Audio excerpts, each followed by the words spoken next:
본 방송에서 제공하는 투자 정보는 투자 판단에 대한 조언입니다. 방송에서 제공하는 주식의 가치, 가격 상승 및 가격 하락에 대해서는 방송사에서 보장하지 않습니다. 이 시각 헤드라인 뉴스입니다. 삼성전자가 올해 2분기 영업이익을 공시했습니다. 영업이익 14조 원을 기록한 것으로 잠정 집계됐는데요. 이는 지난해 같은 기간 8조 1,400억 원보다 72%나 늘어난 수치입니다. 특히 역대 최고 성적이었던 지난 2013년 3분기에 10조 1,600억 원도 훌쩍 넘긴 건데 당초 증권가에서는 실적 전망치를 평균 13조 1,972억 원으로 잡아놓은 바 있습니다.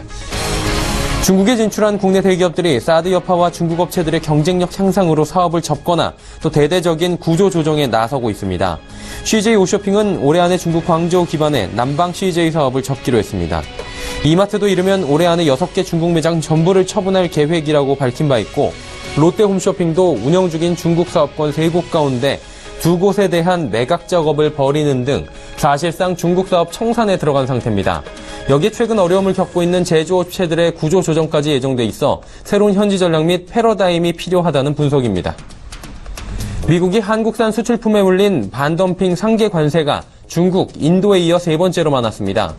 미 국제무역위원회 ITC의 어빙 윌리엄슨 위원은 서울 대한상공회의소에서 열린 서울 국제포럼에서 올해 한국산 수출품에 부과된 반덤핑 상계 관세는 지난 5월 24일 기준으로 모두 26건이라며 이같이 밝혔습니다.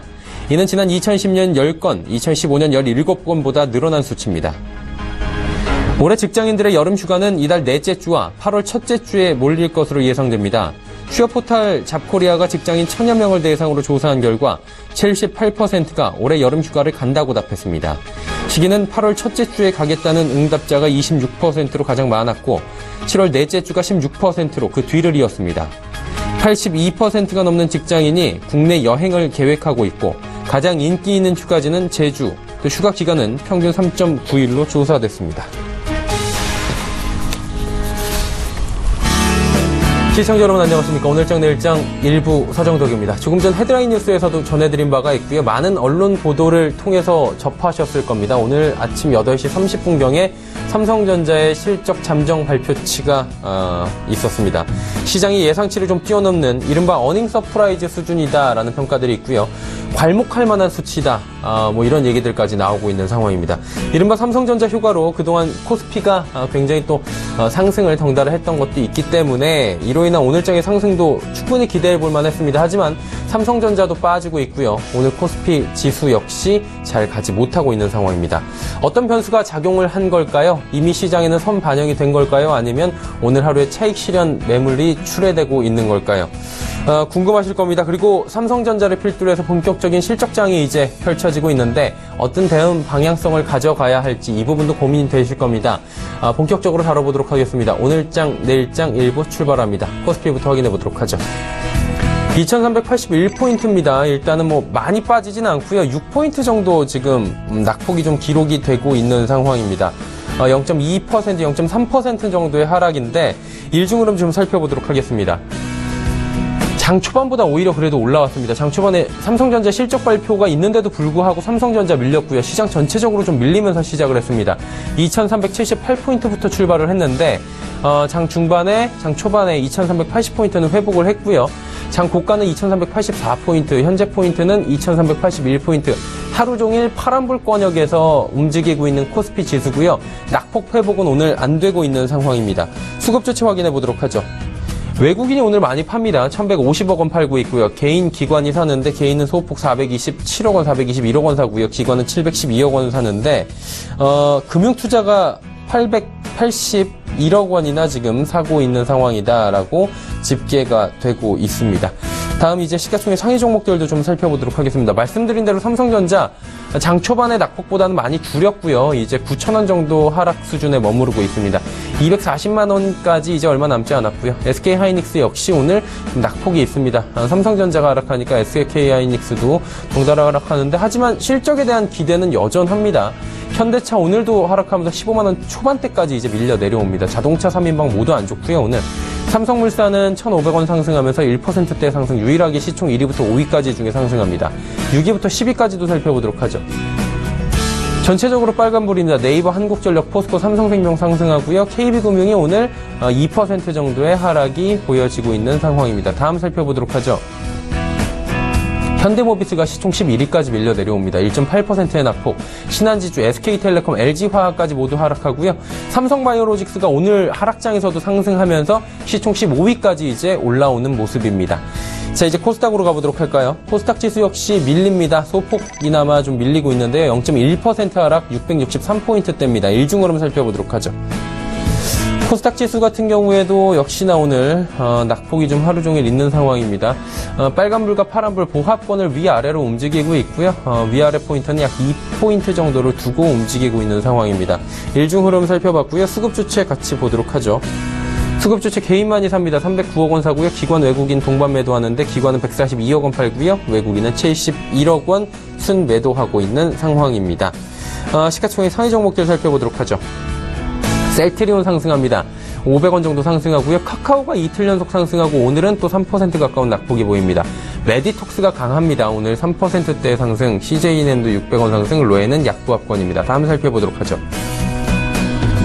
SK머티리얼즈도 소폭 하락, 코미팜도 소폭 하락합니다. 하지만 휴젤, 일단 바이오 관련주들, 특히나 보톡스 관련주들이 오늘 많이 상승합니다. 휴젤은 이제 60만 원대까지 바라보고 있는 상황이고요. 바이로메드는 10만 6,800원 신약에 대한 이야기가 나오면서 어제 이어서 오늘도 상승 흐름 좋습니다. 신라젠도 상승하고요.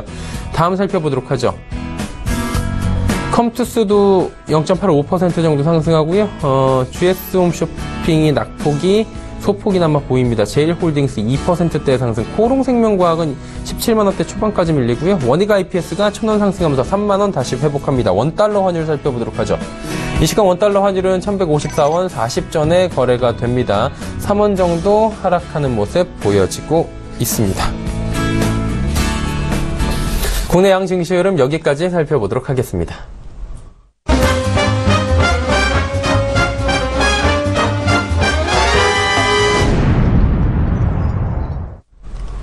오늘장 시장 이슈들 살펴보도록 하겠습니다. NH투자증권 리서치센터 조윤주 연구원입니다. 안녕하세요. 네, 안녕하세요. 오늘장 일단 삼성전자 이슈 있을 것 같고요. 시장이 양시장 모두 살짝 눌리고 있는 모습인데 어떤 이슈가 있는지 짚어볼까요? 네, 오늘 시장의 아무래도 가장 큰 이슈는 삼성전자의 호실적이라고 할 수 있을 것 같습니다. 2분기 잠정 영업이익이 14조 원 기록하면서 전년 대비해서는 72% 정도 증가를 했고요. 각 증권사 종합 예상치 대비해서는 6%를 상회하는 수준을 기록했습니다. 역대 분기 실적 가운데 최대 실적을 기록을 했고요.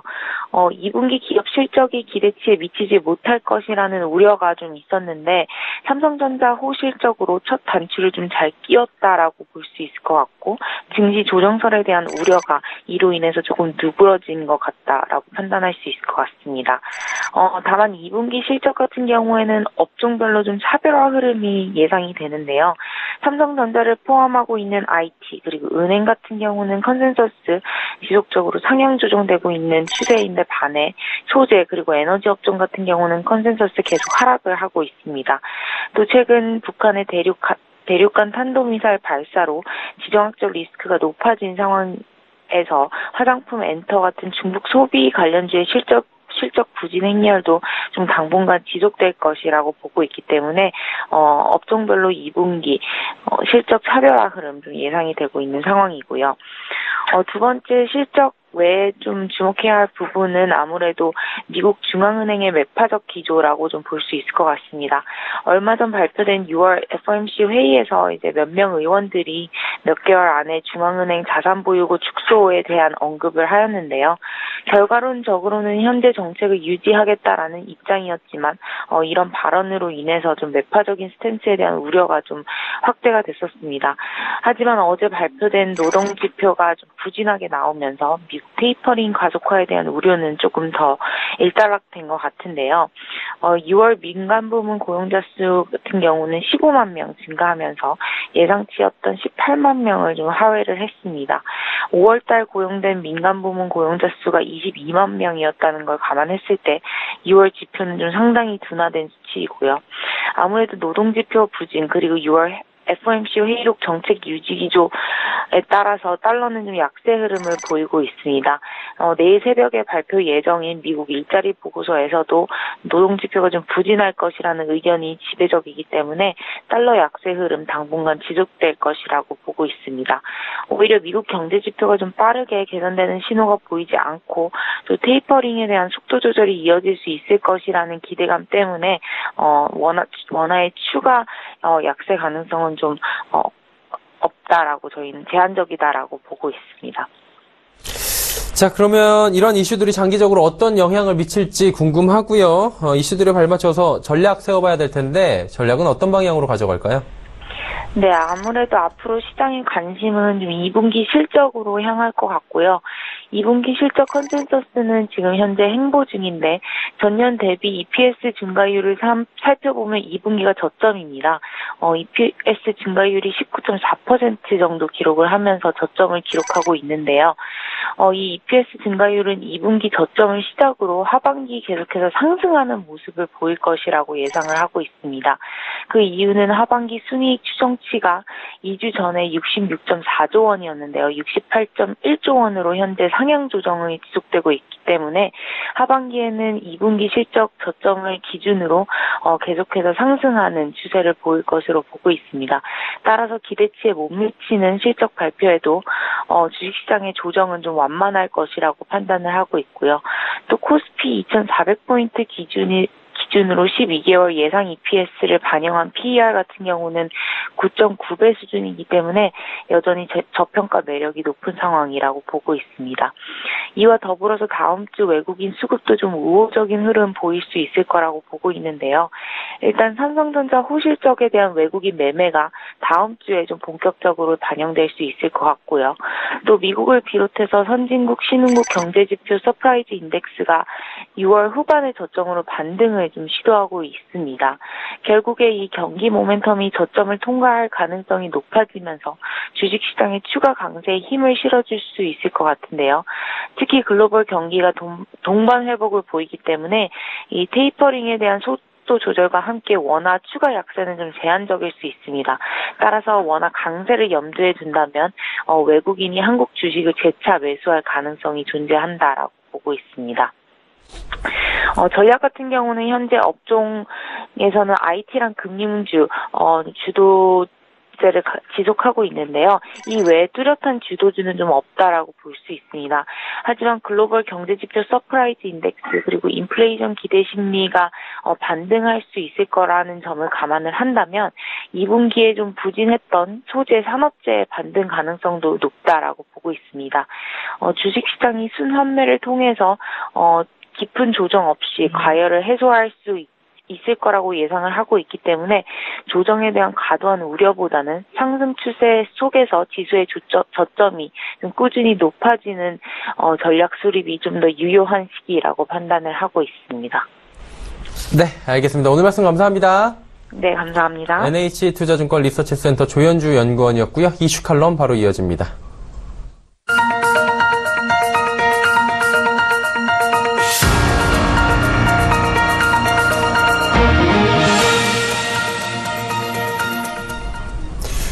시장의 리더들과 함께하는 시간 이슈 칼럼 시간입니다. GFM 투자연구소 이진우 소장과 함께합니다. 소장님 안녕하세요.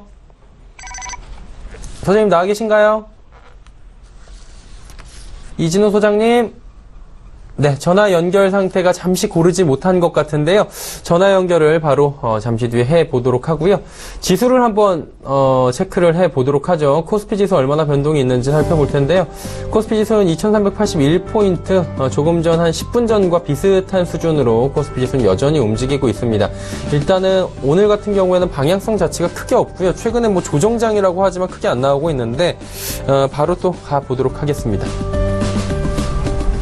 전화 연결이 되어 있는지 가보도록 하죠. GFM 투자연구소 이진우 소장입니다. 안녕하세요.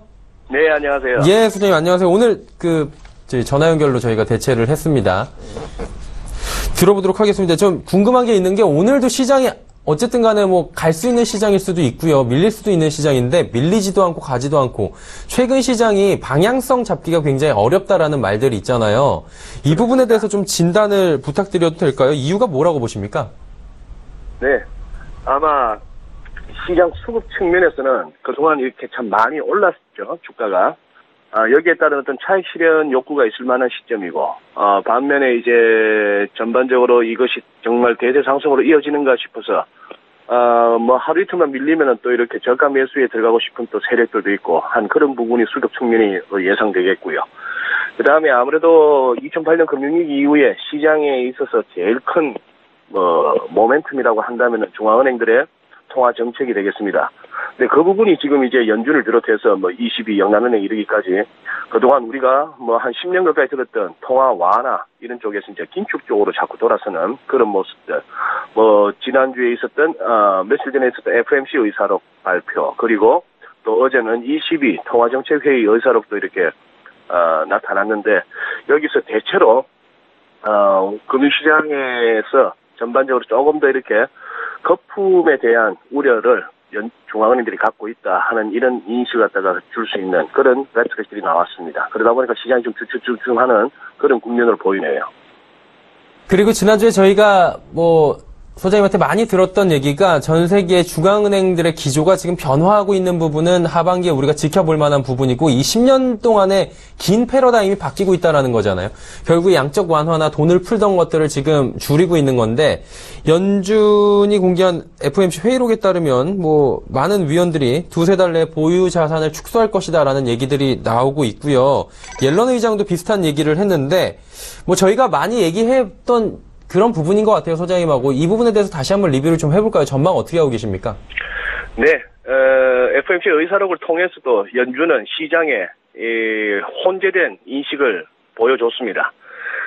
그러니 지금 현 상황과 같은 그런 경기 상황, 그리고 인플레이션 기대 심리, 그리고 실제 시장에서 나타나고 있는 그런 금리 상황을 봤을 때 이것을 과연 이렇게 연준이 빡빡하게 계속 가야 되느냐 하는 부분에 대한 의문을 제기하는 쪽이 있고 또 일부 위원들은 이러다가 진짜 시장 한번 또 버블 터진다 이런 상황이 됐는데요. 오늘 드리고 싶은 말씀은 첫 번째 CNBC에서 제가 캡처한 한번 화면을 한번 띄워주셨으면 좋겠는데요. 즉 채권 시장의 랠리가 끝이 났다 하는 이런 기사가 최근에 바로 이거는 불과 한두 시간 전에 CNBC 사이트에 들어가면 이런 모습이 나왔는데요. 밑에 글자가 무섭죠. 파티는 끝났다. 센트럴뱅크들이 중앙은행들이 플러그를 뽑았다는 얘기입니다. 채권 시장에서. 그러니 그동안 계속해서 전력을 공급하던 중앙은행들이 이런 얘기죠. 그리고 나서 한번 실제 시장 흐름을 한번 보시죠. 그동안에 이제 중앙은행들의 긴축 스탠스 강화 이 얘기는 우리가 많이 들었는데 미국채 10년물 수익률 한번 넘겨봐 주신다면은 지금 보는 이 시간은 미국채 10년물 같은 경우에는 왼쪽에 갑자기 푹쭉 뛰어오를 저무렵이 트럼프 대통령 당선 확정 이후입니다. 그렇게 해서 인프라를 갖다가 투자를 1조 달러를 한 해 어쩌네 하면서 갑자기 이제 저런 식으로 올랐다가 그 다음에 오른쪽 부분으로 보시면 이제 흘러내리다가 지금 한 2주 가까이 굉장히 빨라지고 있죠. 저렇게 촉발된 이유는 6월 FOMC에서 결국 양적 긴축까지 얘기한 그런 모습입니다. 그 다음 그림도 한번 보시죠. 그 다음 그림 보시면 이제 유럽 쪽 상황인데요. 독일 국채를 갖다 우리가 분트라고 하죠. 그 중에서도 이제 벤치마크로 삼는 10년물 수익률, 오른쪽 부분에 보시면 갑자기 국채 수익률, 즉 시장 금리가 뛰어오르기 시작하는 모습을 우리가 볼 수 있습니다. 그다음 또 하나, 최근에 스탠스를 갖다가 긴축적으로 슬쩍 돌리는 듯한 영남은행의 경우라서 독일을 영국을 보시면은 영국 국채는 우리가 전통적으로 길트라고 얘기합니다만 여기서도 오른쪽 부분 보시면은 많이 오르는 모습을 보실 수가 있죠. 특히 어제 22 통화정책 회의가 나오면서 독일과 유로존 전반적인 국채 수익률이 많이 올랐습니다. 반면에 이제 일본 한번 보실까요? 일본 같은 경우는 JGB 일본 국채 수익률 같은 경우는 다음 보여주시면 이건 한번 긴 그림으로 한번 봅니다. 긴 그림으로 보자면은 90년대 심지어 8%에 육박하던 저런 어떤 금리가 있었던 시절이죠. 지금 오른쪽 그 부분 보시면 0.086으로 나오죠. 이른바 구르다 총재가 제시했던 YCC, Yield Curve Control, 국채 수익률을 통제하겠다. 0.1%는 넘지 않도록 하겠다. 참 말도 안 되는 그런 정책입니다만 어쨌거나 저렇게 물려있는 그림. 그래서 우리 국내도 마찬가지입니다. 우리 한번 우리나라 국채 선물 10년짜리 우리가 롱 KTV라 그러죠. KTV는 한국 정부가 발행한 트레저리 본드인데 이제 여기다가 이제 장기물이라고 해서 L자를 붙입니다. 요즘은 이제 3년물보다 이제 10년물을 많이 보는데 여기서 이제 국채 선물이 흘러내린다는 얘기는 채권 가격이 내린다. 즉 금리가 오르고 있다 하는 그런 모습을 볼 수 있는데 여기서 주목하실 부분은 오른쪽 끝부분에 이번 주 들어서 나타나고 있는 음봉, 즉 국내 채권 시장에서도 외국인들을 중심으로 한 국내 채권의 매도세, 이제 금리가 좀 오를 수 있지 않겠느냐 하는 이 부분입니다. 이 부분을 결국 이런 식의 국채 시장에서의 전반적인 흐름, 즉 금리가 꿈틀꿈틀 위로 오른다. 또 특히 최근 들어서 급격하게 위로 오르는 모습을 보인다. 이런 상황에서 증시가 막 달려갈 수 있다. 이걸 기대하기는 좀 어렵다. 이렇게 결론 낼 수 있죠. 네. 다양한 그래프를 통해서 저희가 이해를 좀, 도와주셨는데, 독일로 또 한번 가봐야 될 것 같아요. 지금 G20 정상회담이 오늘부터 시작이 됩니다. 일단은 트럼프 대 전 세계의 보호무역에 대한 갈등의 실마리가 또 어떻게 풀릴 것이냐, 이 부분도 관전 포인트인 것 같은데, 어때요? 이게 좀 해결이 날 수 있다고 보십니까? 워낙에 이제 트럼프 대통령 혼자 독불 장군식으로, 그거 하고 있죠. 아메리카 퍼스트를 외치면서 그런 모습인데요. 지금 이제 함부르크에서 열리는 G20 정상회담, 몇 가지 준비한 사진을 한번 보시죠. 먼저 지금 이번 정상회담을 개최하고 있는 독일 의장국이죠. 여기서 지금 메르켈 총리하고 트럼프 대통령 왼쪽 위에 사진을 보시면 지난 3월달 백악관에서 정상회담을 할 때 아닙니까? 기자들이 그렇게 악수하려 했을 때도 멀뚱멀뚱한 트럼프 대통령. 자, 근데 이번에 독일에 가서는 또 보란 듯이 악수했습니다. 오른쪽에 연속 촬영한 장면까지도 한번 제가 캡처해 봤는데, 어쨌거나 저렇게 하긴 했습니다만, 마지막 장면에 메르켈 총리는 그래, 이렇게 악수라도 하게 돼서 다행이다 하는 모습이고, 트럼프 대통령 여전히 심쿵합니다만, 그 다음 슬라이드를 보여주신다면은, 이게 더 지금의 현실이 아닌가 싶습니다. 즉, 독일하고 중국이 굉장히 가까워지는 모습이죠. 트럼프 대통령과 악수할 때 비해서 메르켈 총리의 그 환한 표정에서 그 진심이 느껴지고요.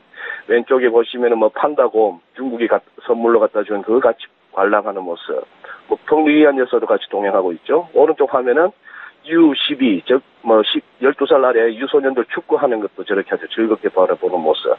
이런 상황이니까 트럼프 대 안 트럼프, 이런 식으로 해서 트럼프만 보호무역주의를 외치는 반면에 나머지는 지금까지 우리가 익숙했던 또 그리고 우리가 살아가려면 서로 공조하고 도와야 되지 않느냐 하는 쪽인 것 같고요. 여기다가 이제 북한 재료까지 가세해가지고 한번 지켜봐야 될 것 같습니다. 여기서 어떤 식의 성명서 제대로 된 성명서라도 한번 도출될 수 있을 것인지. 그러나 지금 화면에 나오는 저 슬라이드 시진핑 주석과 독일 메르켈 총리의 저 모습은 앞으로 국내에서도 갈수록 지지 기반이 떨어지고 있는 트럼프 대통령이 헤쳐나갈 과제가 만만치 않다는 걸 시사한다고 볼 수 있겠습니다. 확실히 트럼프 대통령의 약간의 그 독불 장군 같은 독선적인 그런 아메리카 퍼스트가 결국에는 나머지 국가들을 결집시키는 효과를 가져갈 것이다. 그러다 보니 이제 좀 더 갈만한 문제가 될 수 있다라고 보시는 것 같고요.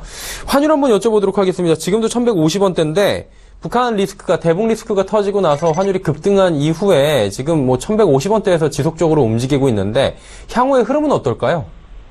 네. 지금 정덕앵커께서 이제 북한발 리스크로 환율이 올랐다, 이렇게 정리를 해주셨습니다만, 막상 시장의 딜러들이나, 펀드 매니저들, 이렇게 한번 대화를 나눠본다면은, 여전합니다. 우리 국내 금융시장에서 북한 관련한 지정학적 리스크 때문에 예를 들어 달러를 막 산다든지 주식을 판다든지 하는 그 정도의 어떤 반응은 그렇게 강하다고 볼 수 없다. 즉, 지정학적 리스크에 대한 우리 국내 시장 참여자들의 민감도는 굉장히 떨어진다. 이렇게 말씀드릴 수 있는데, 달러원 일간 차트 한번 보시죠. 최근 들은 많이 올랐습니다만, 저것이 무슨 당장 전쟁이라도 날 수 있는 나라 하는 그런 차원에서 패닉 상태에서 환율이 오르고 있는 모습은 아닙니다. 우선 기술적으로 121선을 올라서서 상당히 이제 굵직한 저항선은 올라섰습니다만, 이 차트 눈으로 보더라도 과거에 이 레벨 한 50원대에서 60원대 사이는 꽤나 공방이 있었던 레벨이라 하는 것이고, 특히 최근에는 템플턴을 비롯한 이 외국인 채권 투자자 큰 손들이 좀 우리 국내 채권을 팔고 역성권 수요, 즉 탄탄한 수요가 있었다는 거하고 그런 것들이죠. 그 다음 준비한 차트를 한번 보여주신다면은 유로원 재정 환율 한번 보시죠. 이거는 지금 유로를 살 때 우리 원화가 얼마가 필요한가 하는 얘기인데 지금 한 1320원 정도 줘야 된다는 얘기죠. 불과 얼마 전에 1200원도 안 됐는데 이 얘기는 뭘까요? 유로가 비싸진다는 얘기입니다. 그 다음 보시면은 파운드도 마찬가지인데요. 파운드 원화 재정 환율도 보시면은 다음 차트 넘겨주시면은 파운드도 이제 큰 그림으로 보시자면은 브렉시트 때 뚝뚝뚝 부러지다가 최근 2주간 올라가는 모습. 즉, 통화를 갖다가 통화 긴축적으로 돌아서는 나라들의 환율이 좀 세진다. 그 통화들이 비싸진다 하는 얘기입니다. 전반적으로 달러 대비, 파운드, 유로 대비 이렇게 우리 원화가 약해지는 모습. 반면에 엔원은 아직도 100엔당 1000원, 10대 1에서 그냥 고만고만한 모습을 갖다가 엔원 환율에서 우리가 확인할 수 있고 그런 상황이죠. 지금 아까 보셨다시피 이제 1140원 아래가 또 오히려 힘들어지는 조금씩 환율이 고점을 올리려고 하는 그런 상황입니다. 환율이 자꾸 위로 머리를 튼다? 그러나 이렇게 급격하게 트지는 않는다? 아직까지는 전반적으로 시장들이 골디락스죠. 뜨겁지도 차갑지도 않은. 또 중앙은행들이 원하는 방향도 이겁니다. 우리가 긴축으로 조금 가긴 하겠지만 상황 될 때 금리 좀 올려놓고 싶다. 그렇다고 거품 진짜 부러진다 이런 것도 아니고 거품이 있는지도 잘 모르겠다. 그런 상황이죠. 저 친구들이 저러는데 우리 시장 참여자들은 우리도 모르겠다죠. 시장이 계속 혼조세를 보일 수밖에 없습니다. 삼성전자 저렇게 좋게 실적 나왔더니만 주춤주춤하는 모습 어떻게 해석해야 될까요? 이렇게 또 시간이 또 말을 해주겠죠. 네, 정말 차갑지도 뜨겁지도 않은 이 상황을 어떤 식으로 헤쳐나가면 참 좋을까라는 현안이 필요한 시점인 것 같아요. 7월 지금 시작한 지 1주 정도 됐는데 향후에 좀 전망이나 투자 방향성에 대해서 좀 큰 그림이라도 좀 그려주시면 좋을 것 같은데 간단한 말씀 좀 부탁드릴까요? 네, 저도 간략하게 나스닥 차트만 보고 말씀드리겠습니다. 나스닥 일간 차트 먼저 보시자면은 지금 상당히 제법 의미 있는 지지선이 무너지는 그런 모습이죠. 나스닥 일간 차트에서 네, 지금 이제 61선이 조금 물고 내려오는 모습입니다. 조금 더 큰 그림 볼까요, 나스닥? 월간 차트로 이렇게 한번 띄워주신다면은, 지금 이제, 그렇죠. 금융위기 이후 저점에서부터 이렇게 올라와서, 이번에 그러면 이번에 봤던 고점을 갖다가 상당히 의미 있는 고점으로 보고 가정한 상태에서 피보나치를 한번 끄어봅니다. 봤더니만 저렇게 23.6% 정도에서 또 걸리는데 저기가 지난번 굉장히 의미 있었던 고점에 걸린다라고 한다면은 저 같은 차트장의 입장에서는 말씀드릴 수가 있는 것은 이번에 나스닥 6,340포인트는 상당히 이거 다시 뚫기가 제법 오래 걸릴 수 있는 고점이다라는 말씀을 드릴 수 있는 거죠. 나스닥도 하루 오르고 하루 빠지고 그리고 굉장히 지수의 상승폭이나 하락폭도 평소 대비 커졌습니다. 시장의 변동성 왔다 갔다 할 텐데요. 7월 달에는 조금 이렇게 어지러운 장세가 예상됩니다. 뭐라고 말씀은 드리기 어렵습니다만 어쨌거나 그냥 가는 장은 아니다. 좀 신경 쓰고 스트레스도 좀 받을 수 있는 7월이다. 이렇게 말씀드려야겠네요. 네, 7월은 조금 부지런히 움직이면서 머리가 아플 수도 있는 장이다. 정리를 해보도록 하겠습니다. 오늘 말씀 감사합니다. 주말 잘 보내세요. 네, 고맙습니다. 네, GFM 투자연구소 이진우 소장과 함께했습니다.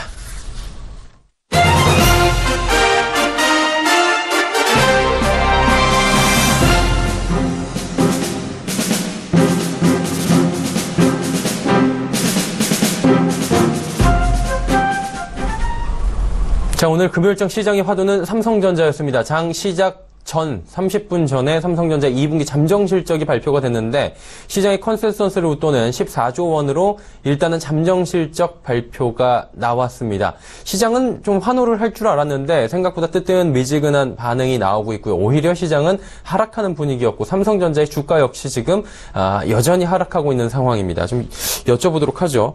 현대차 투자증권의 노근창 센터장 연결돼 있습니다. 안녕하세요, 센터장님.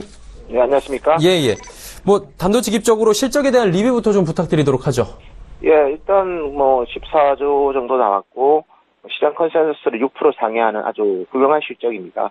사업부별로는 메모리 가격이 어쨌든 전체적으로 2분기에도 상승한 반도체에서 7.8조, 그 다음에 디스플레이에서 1.6조, 그리고 갤럭시 S8 효과가 반영된 IM 사업부가 3.7조, 그리고 하만 실적이 이번 분기부터 다 반영된 컨슈머 일렉트로닉 사업부가 0.9조 원 정도 기록한 것으로 저희는 분석하고 있습니다. 자, 뉴스를 들어보니까 이번 그 실적 발표를 통해서 미국 IT 업계를 이끄는 이른바 그 팽이라고 하나요? 뭐 페이스북, 아마존, 팡, 넷플릭스, 구글, 팽인지 팡인지 예, 이렇게들 많이들 부르더라고요.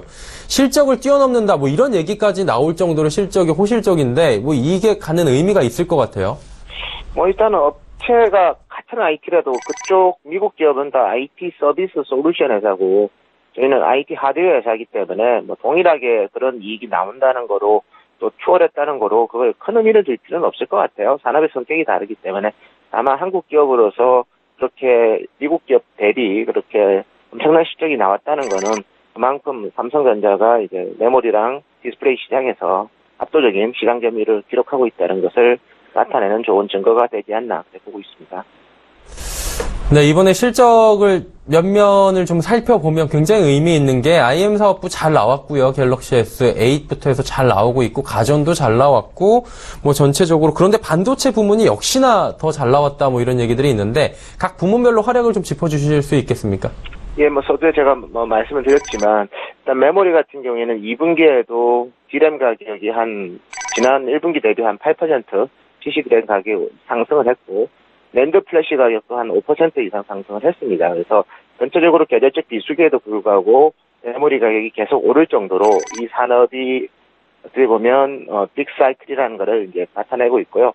플렉서블 올레드도 아직까지는 어쨌든 미국 거래선의 납품은 아직은 시작하지 않았지만 삼성전자의 갤럭시 S8이 자체 또 플렉서블 올레드 수요를 많이 좀 흡수한 것으로 저희는 보고 있고요. 역시 스마트폰은 S8이 어쨌든 홈 버튼이 없는 차별화된 하드웨어로 지금 프리미엄 시장에서 약진하고 있다는 것을 저희가 확인할 수 있었습니다. 일단은 반도체가 호황이다라는 얘기들은 우리가 많이 접한 부분이고요. 실적이 그만큼 잘 나온 겁니다. 그렇다면 시총 2위 중인 SK 하이닉스에 대해서도 많은 기대를 좀 갖고 계실 것 같은데 어떻게 보십니까? SK 하이닉스는? 하이닉스도 역시 순수한 메모리 반도체 회사로서 삼성전자만큼 아주 차별화된 실적을 기록할 것을 예상하고 있고요. 일단 2분기 영업이익은 저희가 3조 원대로 예상하고 있는데 지금 현재 삼성전자의 실적을 저희가 역으로 생각해 보면 하이닉스도 저희가 예상하는 그 3조 원보다는 조금 더 높은 수준의 실적을 내지 않았을까 그렇게 조심스럽게 추정이 됩니다. 네, 그렇다면 이제 주가의 좀 향배를 살펴봐야 될 텐데 삼성전자가 이렇게 잘 나왔는데도 오늘 지금 시간에도 좀 빠지고 있단 말이죠. 뭐 큰 폭의 하락은 아니지만 이 부분 주가 전망 어떻게 보고 계십니까?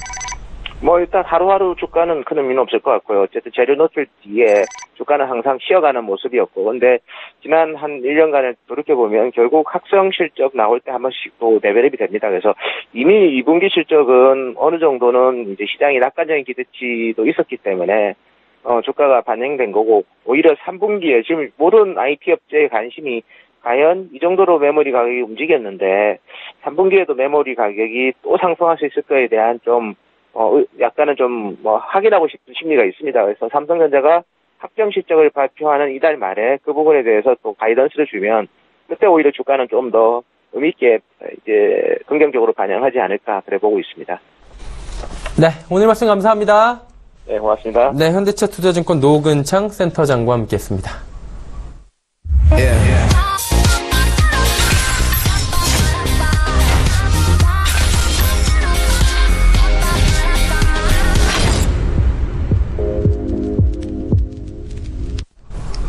평택 촌놈의 정석투자 시간입니다. 정호영 대표 연결돼 있습니다. 안녕하세요. 네, 안녕하세요. 네, 오늘 삼성전자 실적 발표 나왔는데요. 시장 상황 좀 면밀히 점검해 볼까요? 네, 제가 전화 대기하고 있는 이 순간에 갑자기 지수가 좀 밀렸습니다. 그래서 선물 같은 경우 한 1포인트 정도 갑자기 밀렸고요. 코스피 같은 경우에도 2380선 이상에서 지금 2375선 기록해주고 있는데요. 일단 추세적인 것부터 말씀드릴게요. 아직까지는 혼조수의 연속이다. 이렇게 보는 게 정확합니다. 왜 그러냐면요. 지금 2400을 확실하게 돌파한 것도 아니고요. 그리고 21선 확실하게 이탈한 것도 아닙니다. 물론 지금 현재 지수는 21선 이탈하긴 했지만 아직까지 확실하게 이탈했다 볼 수는 없습니다. 대략 2378선 아래가 21선이라고 봐야 되거든요. 그러니까 지금 이 순간은 이탈했지만 확실하진 않은데 지금 추세적으로 본다 그러면 굉장히 좀 중요한 흐름입니다. 지난 4월 21일에 21선을 회복을 해줬어요. 그리고 나서 6월 21일에 정확하게 2달 뒤에 딱 하루 이탈됐습니다.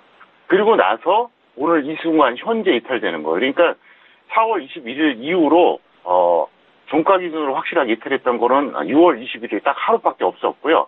그리고 오늘 종가가 어떻게 될지 모르겠지만 어쨌든 지금 이탈 가능성이 있습니다. 그래서 제가 볼 때는 여기서 확실하게 2,400을 다시 넘어가던가 아니면 최소한 2,370을 깨고 추가로 늘리던가 이렇게 돼야만이 이게 제가 볼 때는 추세가 어느 정도 결정된다 볼 수 있겠고요. 아직까지는 혼조세 연속이다 이렇게 볼 수 있겠습니다. 코스닥 같은 경우는 그래요.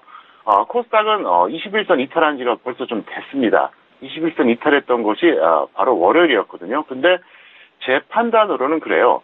코스피가 2,400을 넘어가는 확실한 어떤 트렌드가 나올 경우에는 21선 회복이 되겠지만 그렇지 않고서는 아마도 21선 회복하기 좀 어렵지 않나 이렇게 보고 있습니다. 그래서 일단 트렌드 자체로 본다 그러면 코스피는 아직까지는 혼조세다. 확실하게 이게 더 추가 상승한다 아니면 조정받는다 얘기하기 좀 어렵다 이렇게 말씀드리겠고요. 계속 똑같은 얘기를 또 한번 반복해 보겠습니다. 단기적으로는 삼성전자와 미국 시장의 등락이 지수에 영향을 끼칠 것입니다. 그리고 중기적으로는 수급 동향과 원달러 흐름이에요. 두 가지를 잘 보셔야 됩니다. 근데 이제 삼성전자를 얘기한다 그러면 간단합니다. 삼성전자 같은 경우에는 이제는 가치 문제가 아니라 전 수급 문제라고 봅니다. 왜냐하면 삼성전자가 좋은 주식이라는 건 다 알고 있어요. 모르는 바보 없습니다.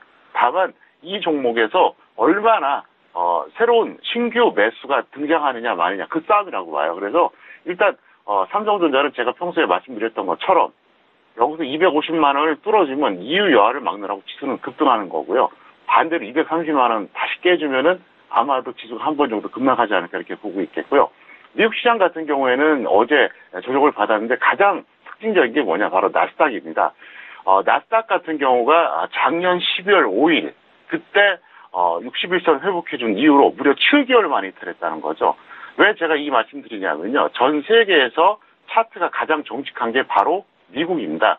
미국은 투자금도 많이 유입이 되지만 전 세계 투자자들이 다 참여하기 때문에 차트의 정직성이 그나마 가장 뛰어난 게 미국입니다. 그래서 미국 시장에서 어쨌든 나스닥이 7개월 만에 60선 이탈했다는 거 이거 굉장히 중요한 포인트가 될 것 같고요.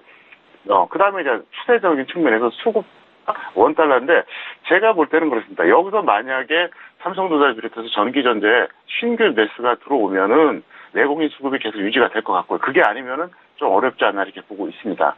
그 다음에 원달러인데 원달러가 여기서 빠른 속도로 올라가면 올라갈수록 어떻게 될까요? 환전 욕구가 강해지겠죠. 네, 그렇기 때문에 어차피 저는 원달러는 올라간다고 확신을 해요. 그래서 올 봄부터 계속해서 원달러 베팅하라고 얘기했었거든요. 근데 이게 속도가 어느 정도 될 것이냐 이걸 보면 될 것 같고요. 어쨌든 지금은 이렇게 하세요. 복잡하게 생각하지 마시고요. 어차피 여기서 뭐 하루에 뭐 100포인트 빠진 하락이 나오지 않는 한 종목 장세는 나올 것 같으니까 주식 비중만 너무 높지 않은 수준에서 접근하시면 될 것 같습니다. 자, 그렇다면 현재 어떤 업종 테마에 좀 관심을 갖는 게 좋을지 짚어주시죠. 네. 오늘 코스피는 보험, 테마는 탄소 배출 관련인데요. 보험 같은 경우는 사실은 저는 상당히 좋게 봅니다. 근데 여기서 여러분들이 이제 그동안 홀딩했던 분들은 최대한 고점 매도하시고요. 없는 분들은 눌림목 매수하세요. 그리고 조정을 확실하게 받으면 저는 증권주하고 보험주를 추천할 생각인데요. 왜 좋게 보느냐. 어차피 보험주는 제가 이제 이 방송 시간이 짧으니까 길게는 말씀 못 드리겠고요. 어쨌든, 저는 증권주보다 중장기주 더 좋게 보는 이걸 좀 말씀드리겠습니다. 그리고 테마주 탄소 배출과 관련된 것들은요. 제가 볼 때는 현재 에코프로가 잘 가고 있는데 나머지 테마주들 중에서 접근하면은 무난할 것 같습니다. 네. 그러면 오늘 장에서 어떤 종목들을 저희가 좀 살펴볼까요? 네, 우량주 2개, 그 다음에 개별주 N 테마주 각각 2개씩 말씀드리겠습니다. 첫 번째 LG전자입니다. 보유자 매도하시고요. 미보유자는 직장인 잔고로 121선 이하까지 기다렸다가 매수하시기 바랍니다. 적정 주가는 상당히 저평가되어 있지만 어쨌든 갈 만큼 갔다 보이겠고요. 전기전자 대형주 중에서 고점을 가장 먼저 기록했습니다. 6월 초순이에요. 그래서 이거는 탄력이 떨어졌다 볼 수 있겠고요. 금호타이어 이 종목은요. 보유자는 홀딩해 주세요. 그리고 미보유자는 전업단기 5일선 이하 매매해 주시기 바라겠고요. 개별주 같은 경우 KG 이니시스 전자결제 관련주죠. 보유자 계속 홀딩해 주시기 바라겠고요. 미보유자는 전업 단위로 5일선 매매해 주시면 될 것 같습니다. 마지막으로 코나이입니다. 이 종목은 실적이 안 좋아지는 바람에 떨어졌는데 적정 주가가 3만 원대고요. 고점이 작년에 기록됐던 5만 원입니다. 그래서 가격 메리트는 충분하니까 비중이 많지만 않다면 보유자는 홀딩 하시는 게 맞을 것 같고요. 이 보유자는 전업 단기로 5일선 매매해 주시면 적합할 것 같습니다. 네. 장 마감까지 오늘 어떤 식으로 가져가야 할지 전략들 한 말씀 부탁드리도록 하겠습니다. 네, 현물 전략은 한 50% 정도 주식 비중을 하시고요. 그동안 많이 갔던 주식들보다는 늘림목이라든가 바닥형 종목 적당히 홀딩하면 될 것 같고요. 파생 같은 경우에는 선물 들어가신 분들은 그냥 계속 매도 홀딩 하세요. 그리고 옵션도 마찬가지고요. 주식 선물 같은 경우는 지금 아직도 늦지 않았으니까 여러분들이 전기전자에서 좀 강한 종목들 좀 가담해 주시면 좋지 않을까 이렇게 생각하고 있습니다. 오늘 말씀 감사합니다. 네, 감사합니다. 네, 정호영 대표와 함께 이야기 나눠봤고요. 오늘장 내일장 2부 예고해드리도록 하겠습니다. 100원의 정보 이용료 주간은 샵 0082번을 통해서 여러분의 종목 상담이 열려 있고요. 많은 종목 이야기해보는 라이브 매매 타임 준비가 돼 있습니다. 주식 탐탐의 이재모 팀장, 동부증권 버머지점의 이영환 차장과 함께합니다. 잠시 뒤 2부에서 뵙겠습니다. 고맙습니다.